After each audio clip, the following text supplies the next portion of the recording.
That's Duvid, the Duvid, top of the bounty board in the ring, 8 years in a row. Oh, I'm flattered. Do we really gotta cut through that place? There was only one area locals called that place and refused to speak of. Oh, don't tell me their actual names are forbidden too. Don't you dare! Saying that while we're in this place is asking to die. Oh no! Whatever will I do when Violo and Vivere appear? A symphony of broken bones and thudding bodies took over. Unnatural, disturbing grunts and groans echoed from the beasts mauling them. Ooh. Ah! Hey, cutie. Ah! You have beautiful eyes. We're going to have so much fun together. Are you the creator and the creation? This violates the laws of nature. Human souls are not supposed to be limitless. Why is that interesting? Aren't I a mere defect? I need it. I need that power. I need that void. And you're going to help me get it. After all, it's not like you can go anywhere else. My captivity in Sacrarium Pario had begun. No one hauled me into a cold room to cut me open. Violo and Vivere left after our initial conversation, ordering me to rest for now. Some part of me struggled with the idea of sleeping in such a dangerous location. The exhaustion of my past 2 days won that struggle. I woke up the next morning feeling a little bit better. No monster waited to drag me somewhere. At least an hour had passed with no sign of someone calling for me. I wasn't about to waste the opportunity to explore. The rules of this place were hardly defined, and I needed to push the limits to see what I could get away with. To my surprise, the door to my room didn't have a lock. It swung open into an old hallway. Much like my room, dust and overgrowth dominated the hall. Candles and magical lights gave me enough light to see by. No spells flared to life and attacked me when I crossed the threshold. No monsters came roaring down the halls to capture me. I hesitated. This level of freedom could be a ploy to trick me into misbehaving. The weight of the chains on me helped me realize that it actually was. I was neither a threat nor a flight risk. Heck, I hadn't even been able to bathe properly because of the length of the chains. Ugh. Bathing in chains meant scrubbing myself down while struggling to maintain my balance. I had no magic, limited mobility, no boat off the island, and was powerless against living gods. They didn't need to lock me in a room. I had nowhere to go. The realization tasted bitter. My insides churned with nervous energy. I'd been a child the last time I was this cornered. Ignoring the sick feeling in my stomach, I continued forward down the hallway. The stagnant air didn't budge beyond a mild increase in floral smells. With no way to determine direction, random chance was my only option. I moved with purpose. Instinct had me pre-check any corners before rounding them. I clung to the shadows despite the effort being pointless. The architecture of the place reminded me of Crisia. In fact, Violo had muttered some words that sounded like Cress. His tratau lacked much of the accent, but those words were distinct enough, given the approximate time of his imprisonment. Not Cretian architecture, Crescent Imperium architecture. I felt a bit stupid examining door frames, but I needed to know for sure. Sure enough, I found Imperia brass nails. The way they'd turned purple in the humidity confirmed it. I'd only ever seen these nails in museum cargo that I'd recovered from bandits. It also didn't spell anything good for me. The Crescent Imperium became Cretia after a coup against cruel tyrants. If he was from the Imperium of old, he was even more dangerous than I first thought. Some part of me regretted tuning out that babbling museum curator. He might have said something back then I could use now.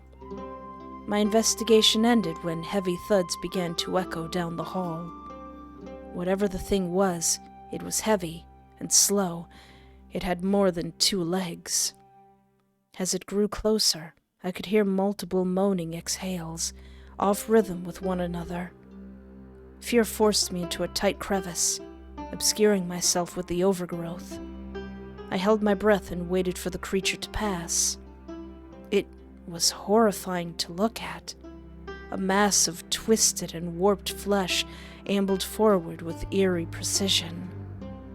No feet to be seen. Dozens of arms acted as legs. Elongated fingers and palms slapped against the floor. It paused near me. The 2 strongest-looking arms hit the ground and held the creature's long, twisted body up. Kinda glad that there's no visual of this thing. Fused torsos creaked with its motions. The independent segments rotated, the arms attached to them reaching out. Don't touch me! They stretched unnaturally long and padded around.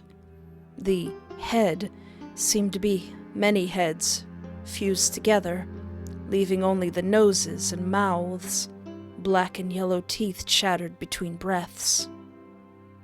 Oh, I'm really glad there's no visual of that. Crooked fingers brushed the overgrowth that separated it from me. I held my breath when some of those fingers began to poke around the area in front of me. The vines tangled around its hand, and it shook them off. The motion had the longest finger ending up less than an inch in front of my face. The creature paused completely. Then, that hand surged forward and grabbed at me. My arms swung up to try and ward the creature off.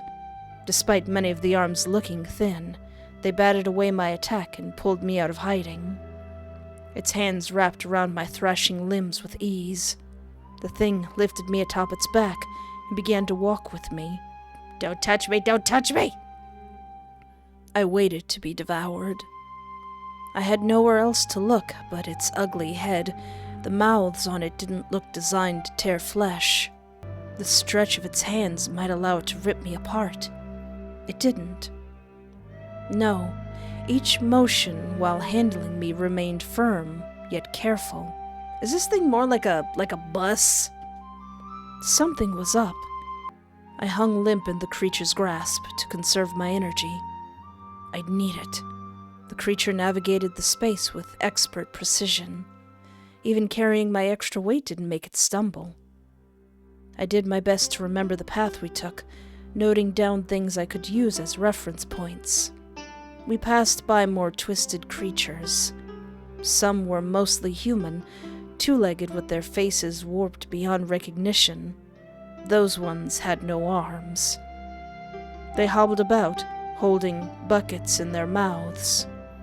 Others were disgusting displays of cobbled-together corpses. A few had no flesh at all, and were bones moved by metal threads. It was yet another reason why these 2 didn't lock my door. They had constant security. Eventually, we approached a dark door that opened without being touched. The creature turned and tossed me through it. I rolled with the fall and got up on my feet, only slightly stumbling due to my leg chains. Ooh. I was in a library or study of sorts. Books lined the walls, and tables rested in various places. Odd things and disgusting things rested on top of them. Like everywhere else in the castle, plants had begun to reclaim the space. Unlike everywhere else, blood and rotting items joined the clutter. Violo stood at one of the tables, polishing what appeared to be human ribs. Hello! Welcome. Come in. He didn't bother to look back at me. Sorry to grab you, but you can't hear air elementals right now with the chains. Can your creations not talk? Originally they could. It got annoying hearing them beg to die after a while. So I removed that ability. Oh, this ain't gonna be like it was with Amos. I shuddered at the casual cruelty. He spoke about it like it was something akin to changing curtains. You're tense. Don't tell me one little creation has you panicking. You're Duvid. Surely you've seen comparable sights. I flinched. How do you know who I am? I asked around. He sat the ribs down and turned around. When he did, I saw blood stained his shirt. One of the crew rested on the table, cut into pieces. Violo had removed the muscles in his arms and legs, and the sight of them dangling from a rack made me want to puke. Truly an intriguing situation. I knew you were fascinating, but I didn't know you were famous before this point. He wiped his hands on his dark pants. Sword. He held his hand out. I watched as a longsword grew small, little black tendrils. It used those tendrils to move to him. Once it had landed in his palm, he threw it at me.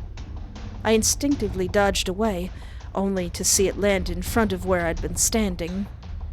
Espoir du Vide, the bane of the Tourmaline Ring, experienced mercenary with at least 12 years of credited work. And also insane dimension hopper collecting fictional husbands. You made quite the impression on one of my little roses. She remembers you with such passion. All I had to do was ask, and I received quite the story. If you did, you should know I prefer sharpshooting. I do.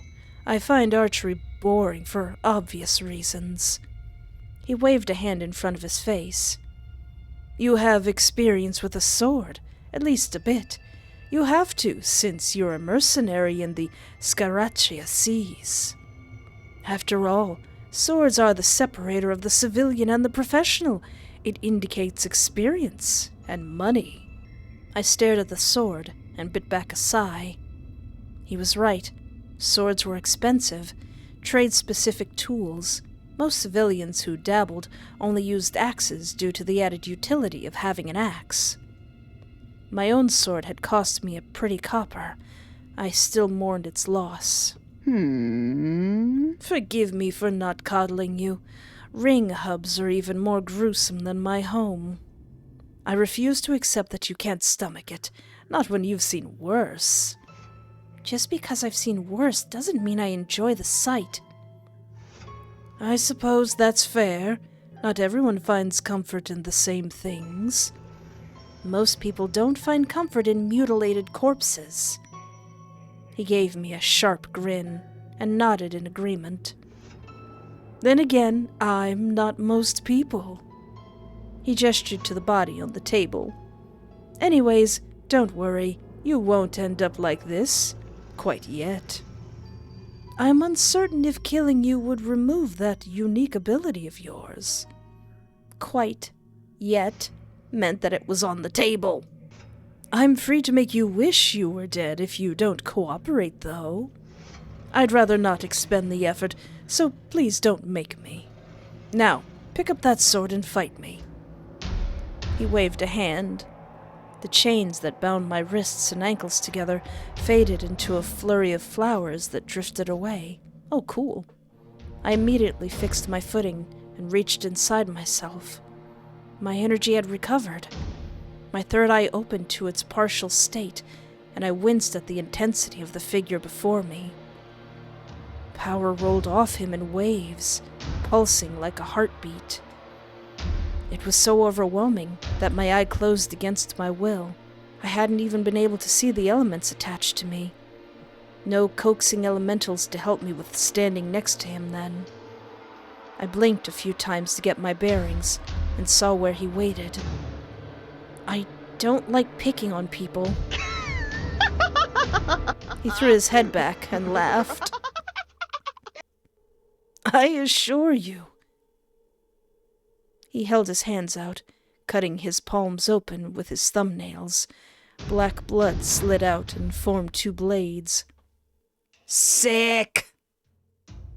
One was a rapier, the other was a dagger. He held them both with practiced ease. My education was far superior to yours. You can't hurt me unless I let you. Now, fight me.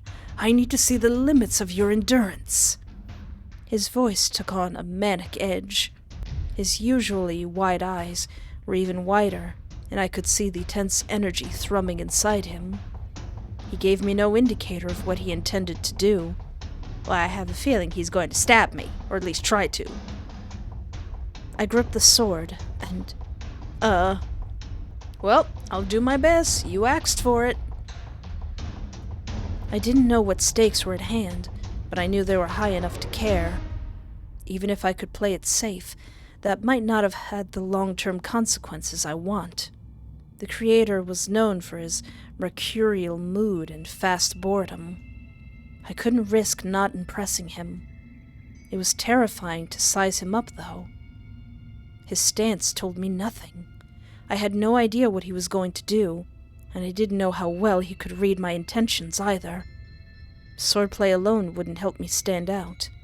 I reached inside me and pulled at my energy. The energy flowed through me, sluggish as usual. I'd never had the fastest magical reaction time. I wondered if my void contributed to that problem. That was a thought for another time. Right now there's an adorable, deadly guy in front of me with two swords. Hey, I just noticed there's a painting of the other guy behind him. Aww. For now, I hoped his books were fireproof. I darted to the right while mumbling the words to the spell. An arcane sigil glowed in the air to his left. I surged forward to try and push him back into it. His rapier flew up and parried my sword. Before I could even think about what to do next, I felt his dagger rake across my throat. What? It stung like heck. No blood came rushing out. It only winded me a bit. 1 point for me. He gave me a cheeky grin. I scowled and hurried backward before finishing the spell. The sigil flared to life, erupting with flames. My manolins ached at the heavy expense, but I still had some reserves. Manolins or manolines? I ducked away from the bright flames and light. I blinked, and Violo stood in front of me, sword pressed against my ribcage. He hadn't even been singed. Fantastic! Oh, fire! Not my favorite element, but an impressive show. 2 points for me, and I've noted that your spell work is very hard to detect. I didn't even know it was there for sure until I felt the heat. I gasped at his raw reaction time. If it was when he felt the heat, he had less than a second to move. How are your bones not dust? Oh, they crack a lot. My healing abilities make up for that. He shrugged. Bone is one of the hardest materials to heal. It takes so much energy. That was why I stopped fighting in the front lines. A broken bone meant expensive healing bills and aches for me. What? I'd have to be able to run out of energy for that to be a concern. The hair on the back of my neck raised. I know no such physical or magical limits. Even if my organs fail or my heart stops or my bones grind to dust, work must always be done. His grin was happy as can be. Now, try again. He moved away from me to give me some space again. I sat in stunned silence for a few moments. I defeated powerful foes with patience time and time again. Powerful spells meant expending precious resources, so they'd always burn out. You only had to wait, but that wouldn't work here. My mind raced in the face of this challenge. In the end, I threw everything I had at him. Magical traps to try and snag him mid-motion. He tore through them with overwhelming strength. Blasts of ice, fire, and more. He dodged out of the way, increasing my own speed to the point where I felt my pinky crack. He matched it. Have you tried emotional damage? A few times he played around with me, parrying my blows and not finishing the job until the very end. He hit me with the intention to lightly annoy, not harm. Bruises covered my thighs and side by the time the 12th bout began. I weaved on my feet, barely breathing. He didn't look even the slightest bit put out. How? Aren't you a researcher? The living god tilted his head at me. I come from a long line of mages and duelists, my dear. When I say my education was thorough, I mean it. Fluff. I tried to raise the sword again. My mana lines were empty, and I had black spots in my vision. My balance faltered when I stepped forward. I ended up on my knees, wheezing. Aww. Aw, you've tuckered yourself out. His blade slid back into his hands. He walked over and stroked a hand across my face gently. I felt his power pour into me. My aches and pains faded away a bit. He pulled back before healing them completely. We're done. I promise. Apologies if you still feel sore. I don't want to risk overburdening your body like last time. His voice was almost sweet, almost like he was worried about me. Fantastic. Excellent work. For once, he actually wasn't being too loud. No, his voice was low, and my growing headache appreciated it. His hand cupped my cheek, thumb idly stroking under my eye. I made the right choice. I knew I wouldn't regret this. He sighed fondly. You are enchanting. If you were trying to be impressive, you've succeeded. It's been a long time since a guest was this fun. You soar above and beyond my expectations. He leaned in close to whisper. Continue this way, it'll be good for you. I can be quite nice when motivated. He patted my cheek. Violo looked ready to say something else, but he paused and pulled away from me. I watched his eyes rotate upwards. He cocked his head back and forth a few times, like a confused dog. What? Now, she's probably starving, though. Violo looked in my direction. I've worked her over a bit. He nodded. Very well. His attention focused back on me again. My sunshine has sent for you. I tensed. Ugh. Join him in the garden. He's promised to provide food for you. It's not poisoned, I promise. He doesn't hate you that much, yet. The attempt at being comforting made me even more nervous. Where is this garden? I don't know, actually. I have no idea where anything is. As he spoke, he snapped his fingers. Items in the room began to move around. After all, even if I forget where a door is, my lovely castle will just open the wall for me. Aw.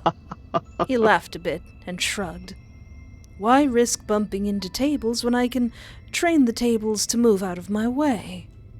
He tapped his foot while thinking. Let me get one of the two legs to walk you there.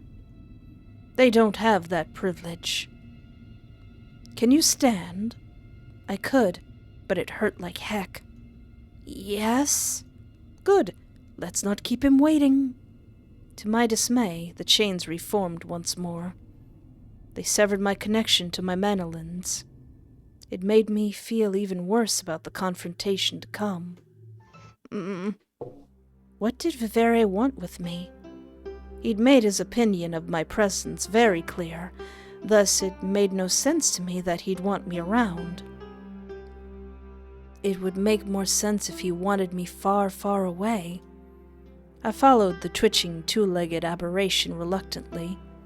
If I failed to show up, something would drag me there. An act of direct defiance might set him off.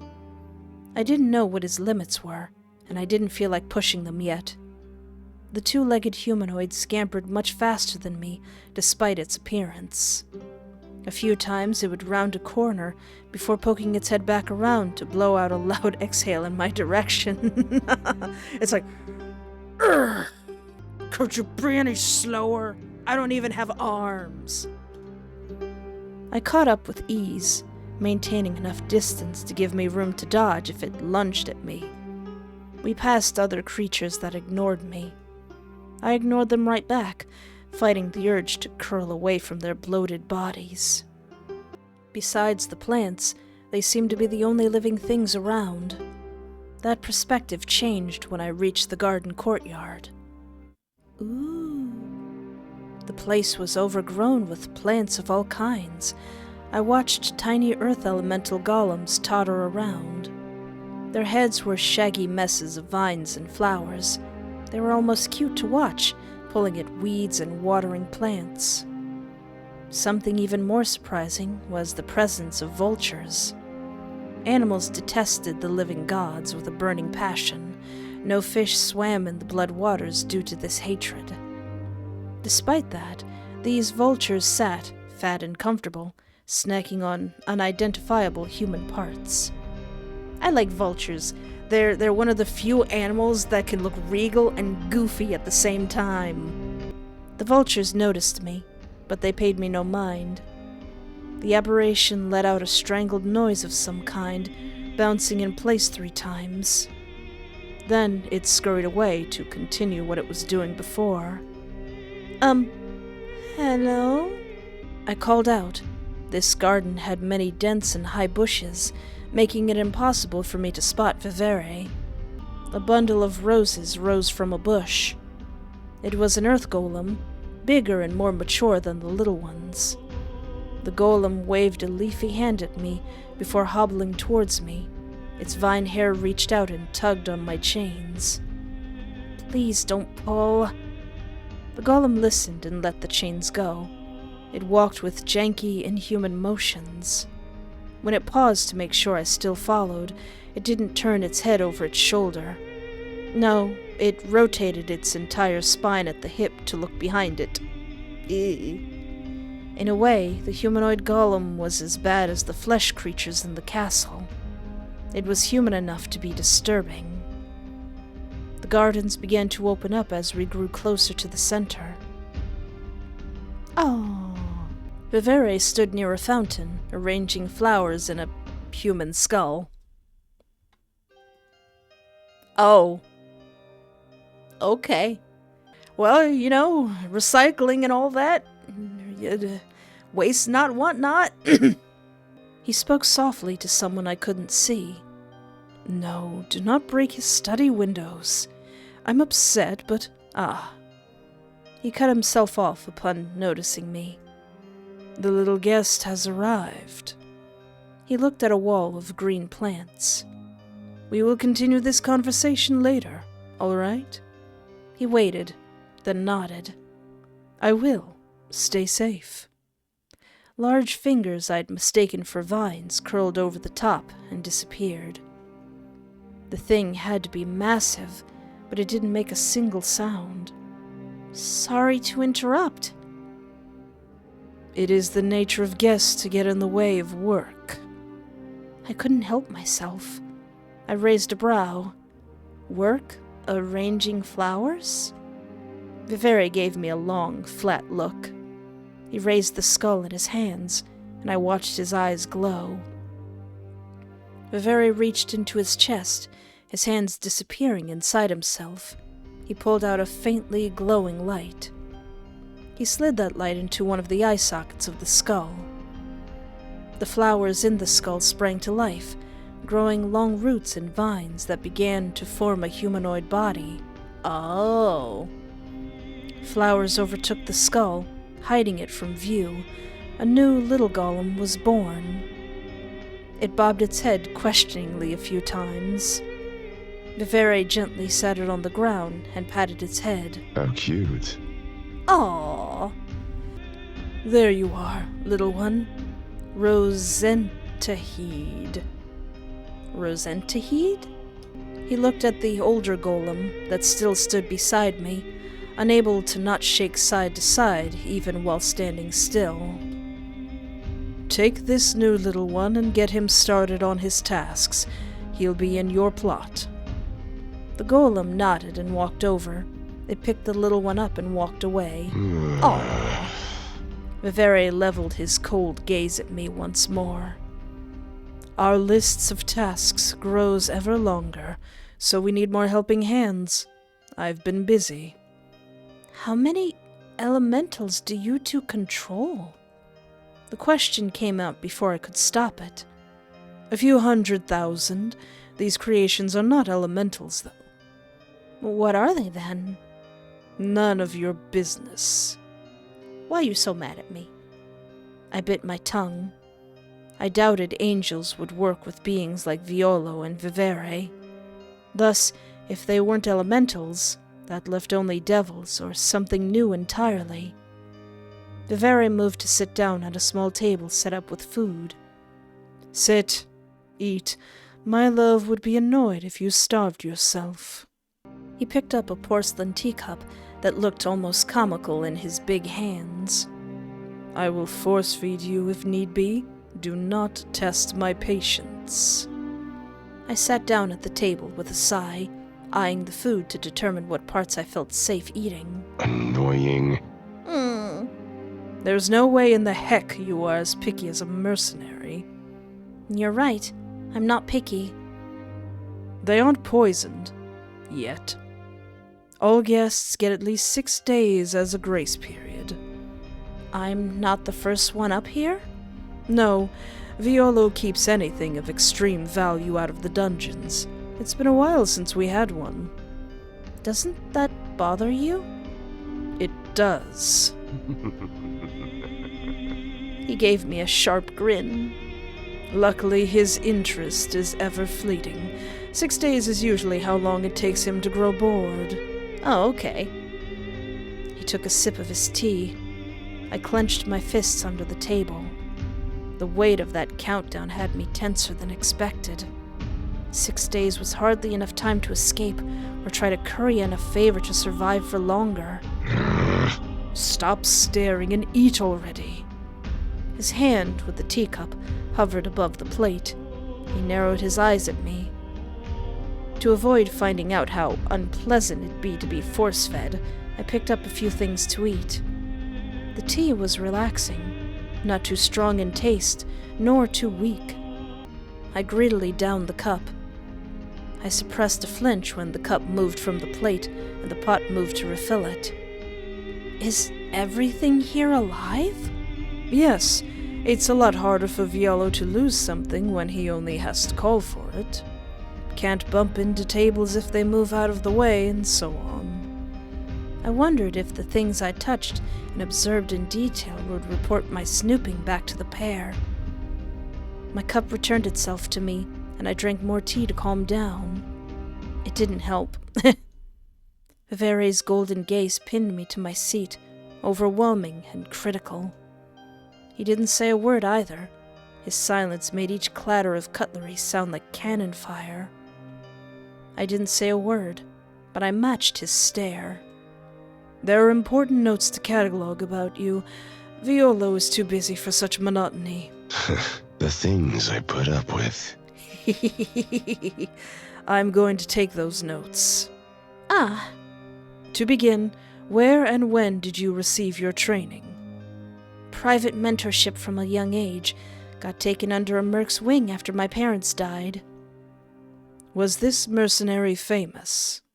No, never broke into the big news. Powerful, perhaps? Standard Sacrarium spellsword. Good on land and the seas. Nothing to write home about, though. Vivere scowled. That was your only source of education? Yes. No teachings from a monastery? No secondary teachers? My only other teachers was experience. Your condition is not related to your education, then. Do you think a mortal unlocks some kind of spell? It very well could have been the case. That'd be insane. Vivere gestured to himself. I am the product of a mortal unlocking an unthinkable spell. I grimaced and took another sip of my food. No symptoms of familiar poisons kicked in. I forced myself to eat slowly to avoid getting sick. To your knowledge, is your family cursed? No, we were rather devout when I was younger. That changed? You can only see so much of the world before it shakes your faith. I see. He leaned back in his chair. Annoying. Annoyed that my condition isn't physical? Yes. Why? Take a wild guess. 'Cause you want to cut me open and tear me apart, don't you? I thought about it. Don't tell me that you're easily jealous. Very much so. Violo is too. He just doesn't speak about it openly. I mentally noted that down. Well, I might as well see if you're entertaining. What? Tell me, what is love? Baby, don't hurt me. Don't hurt me. Sorry. I stared back at him. I failed to see the purpose of this. To see if you will be entertaining to me as well. If I have to enjoy your presence in my home, you might as well entertain me. Now, answer me, what is love?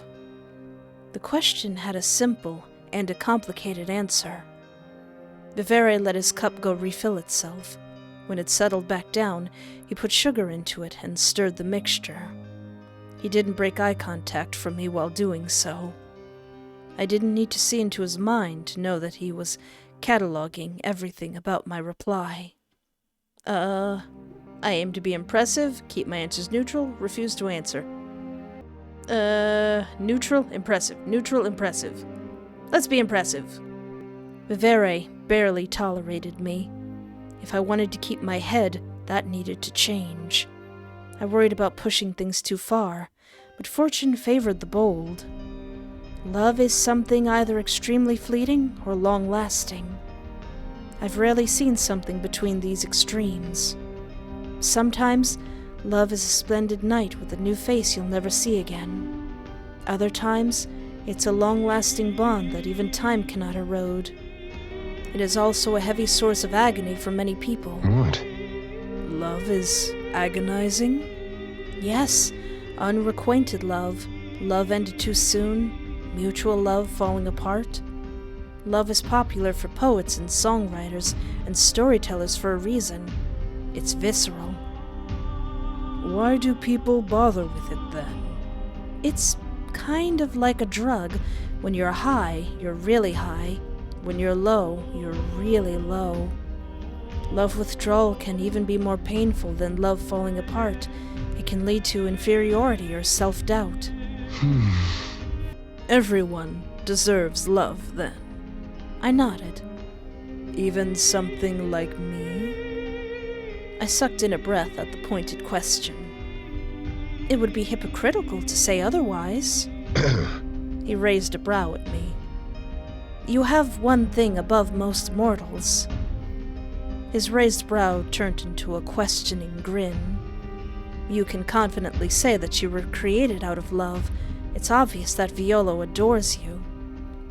Thus, I would say you understand love better than many humans despite your origins. He snorted at the last bit. Well, that has to be the politest way someone has brought up my origins. He chuckled a bit and took a sip of his tea. I took advantage of the pause. What is devotion? He paused with his cup near his mouth. His pupils dilated a bit, and he tilted his head like a curious cat. Oh? He set the cup down, and we sat in silence. Devotion is doing what must be done for the people you love, no matter what. Even if it hurts you? Nothing is truly painful if it's for someone else. Even if it hurts them? Sometimes they won't understand, why it had to be done until later. Short-term pain is worth the long-term benefit, then. In my experience, yes. Do you disagree? Not entirely, but I have my caveats. Caveats. Let's hear them then. The conversation ebbed and flowed then, bouncing from abstract concept to abstract concept. Vivere allowed me to pause to eat, so I managed to enjoy the meal too. The tension in me began to fade. Are we becoming buddies? Vivere's engagement was positive, and for a moment I could forget who exactly it was I was talking to. An odd little golem appeared while we were lost in conversation. It appeared to be made of cat bones, clay, and daisies. The little creature hopped up onto the table with a rumbling purr. "Aw, what an adorable abomination!" Vivere didn't bat an eyelash and rubbed its bony head. "A cat?" One of Violo's, the only one we managed to bring with us. We weren't able to grab the souls of the others before our imprisonment, or any of his non-feline pets either. Pets, plural? Vivere let out a loving yet frustrated sigh. Yes, he had a small sanctuary in the graveyard at one point. He was devastated not knowing what happened to them. Did he keep vultures too?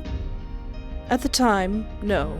The ones we've gotten here came alongside ships. I thought animals I cut myself off. Disliked being in the territory of living gods. Birds are an exception. They're children of freedom. Oh, that makes sense. They're pretty fat. Don't let Violo hear you say that. He worries they're too thin. A chuckle slipped out of me. Anyways, what is sorrow? We kept talking until the sounds of someone skipping through the garden interrupted us. I expected to see them emerge from the path, but Violo stepped out of a large bush of mixed flowers instead. He held some kind of metal rack in his hands, muscles and nerves carefully pinned on it to stretch them out. Ooh. My sunshine. Violo pouted while he whined. You were ignoring me. What? Was I?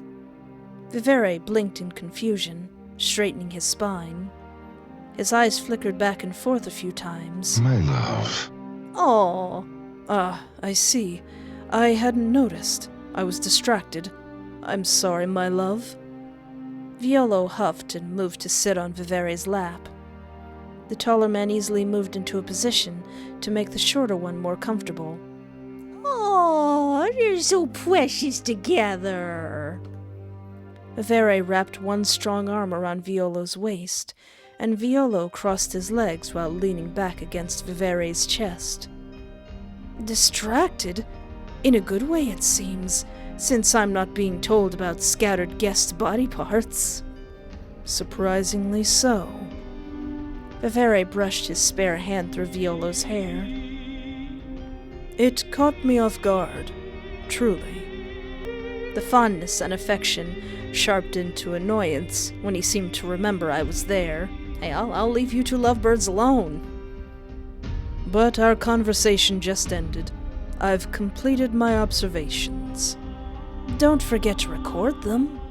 I won't. David, off with you. All right, boss. Don't have to tell me twice. I mean, if you want to stay and listen to us discuss the unique magical tensile strength in these ligaments, feel free to. I would rather not. Violo shrugged. Good day. I stood up and shuffled away. Vivere's new interest had faded away the moment Violo appeared. It was difficult to navigate out of the garden without a guide, but I managed.